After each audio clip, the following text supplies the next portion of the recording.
What's up, family? Welcome back to Ask Jay, episode 33.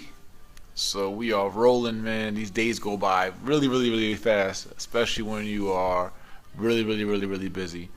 But I'm happy to be doing this, and again, honor my commitment to give you guys 90 days of 5 questions a day of just my advice, expertise, knowledge, or whatever personal questions, whatever it is you guys want to cover. So I'm happy to be doing this.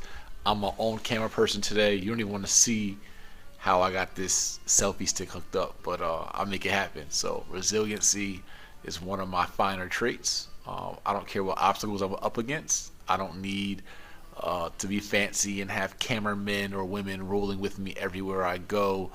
I'd rather put those resources somewhere else, more fruitful and more useful. So I'm gonna make this happen tonight by myself, as I have in many other episodes. And again, I am promising you consistency. I am promising you, I think that's all. I said consistency, all right? And not necessarily the best camera production quality of a show. I understand that that always looks and feels good, but for us, it's not about that. It's about the information, and it's just about really squeezing out the time to do it. You know what I mean? It's just I think that's kind of ties into my motivational message of the day, is from our wealth DNA traits that we're going to be rolling out in the Jay Morrison Academy. And one of our wealth DNA traits and our wealth disciplines is code word frugal. And that means cheap, basically. It means being very conscious, very money conscious, very spend conscious. And so even like within this production, I know there's things I can spend a little money here and there, and we can, do whatever with this production, but there's no need for it. We don't need to do that to get what we have to do accomplished. Today, right, really corny story, but it's for real. It's a real story. I was simply ordering pizza today, and I had a taste for wings with my pizza. Although I don't need wings and pizza to be full, right, or to curb my hunger. All I needed was pizza. So I ordered a pizza pie, and I was prepared to spend like $3, $4, $5 in my mind extra for wings, because I did have a taste for buffalo wings. When I asked how much the buffalo wings were, they were $8. I'm like, nope. And of course, I could have afforded the extra $8. I could have afforded it. It wouldn't have killed me. But when we're talking about wealth building, we can't keep saying only. We can't keep attaching only to whatever. Oh, it's only $8. It's only $5. It's only $10. It's only $20. By the time you're done with those onlys, you done spend an extra $700, $1,000 a month, another $12,000 a year that could have been went into an asset, or your money working for you, or to your education, self-development, to your kids' college fund, or something else that was more productive than extra wings and upsizing a meal and little trinkets in the store and the little frivolous stuff we spend money on. And as I was telling the kids at Dunbar High School on Friday when I was speaking with them, wealthy people very rarely say only in front of money. Very rarely, because their code word is frugal.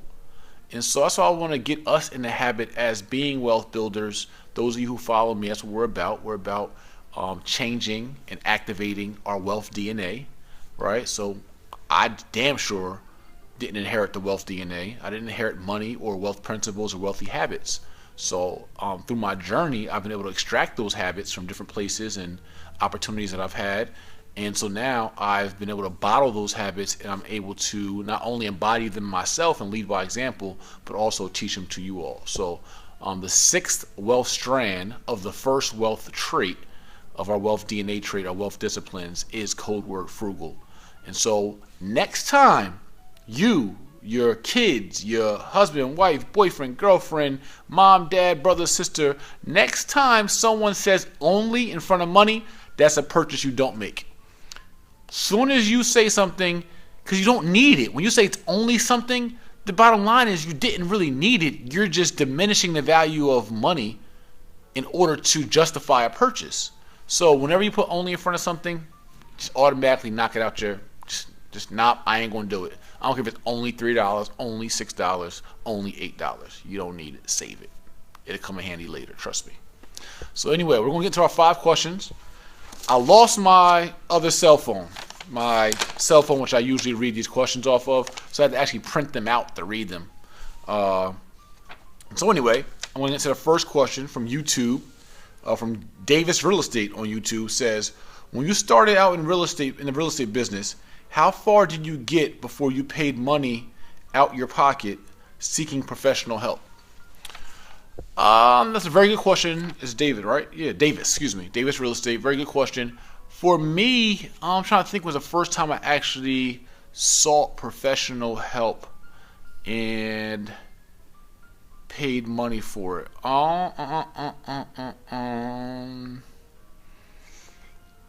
I think it probably was later on in my career, because I didn't know any better, to be honest with you. Like, I didn't understand the value of coaching, mentorship, consulting. You know what I mean? I didn't get it. I didn't understand the value of cutting your learning curve, which is why I get it now, even in my business, right? So outside the fact that my company, J. Morrison Real Estate Partners, we offer consulting and coaching, put that to the side. Me, as a businessman, I'm constantly paying for self-development, training, personal training, business training, software training, because it just cuts your learning curve and you get right to it. So for me, if I would have had a coach, so like, you know, most of you know my story, and it took me 3 years to make my first million, right, in the industry, about 3 years. If I would have had someone that would have guided me through all the hurdles in that rough, very rough first year that I had, where I almost went broke. Well, no, I did go broke because I was borrowing money from my mom and other friends at the time. So if I would have had someone to say, hey, no, don't do that, just do this. Don't spend your money on this marketing, spend your money on this marketing. Oh, wait, you know what? Here, like, I didn't learn about wholesaling or a lot of these other mechanisms to make money until later on in my career. If I knew about them earlier, I'd have made a lot more money sooner. It'd have been worth the investment to be able to, you know, pay for it earlier. No different than when I was in the streets, right? So when I was in the streets, and I just relate, you know, again, I'm not glorifying that. You guys know that.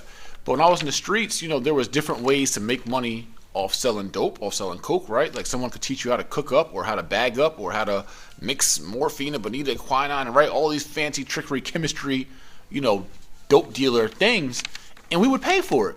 If you could teach me how to take my drugs and double my quantity, right, I'll pay you whatever right now to learn one time, because now I could do it for my whole entire career as a drug dealer. It's no different than real estate. No different than even in business. If you can show me right now what I need to do and it's proven to work and be successful, if you can give me that model right now, yes, I'll pay for it, because now my return on my investment is going to be infinite. And that's like the value of investing in your education, right? And investing in mentor coaching and consulting. So, a very good question. Next from YouTube, Soldman2000 asks, is buying agricultural land a good idea? I say yes, 1,000%. The key, and I believe, right, I haven't bought any agricultural land, although I have some partners, colleagues, friends who have down in Mississippi and other rural areas. The key to it is having someone that can farm it, that can produce it, that can, you know, that can do the work on the land to actually make it a business.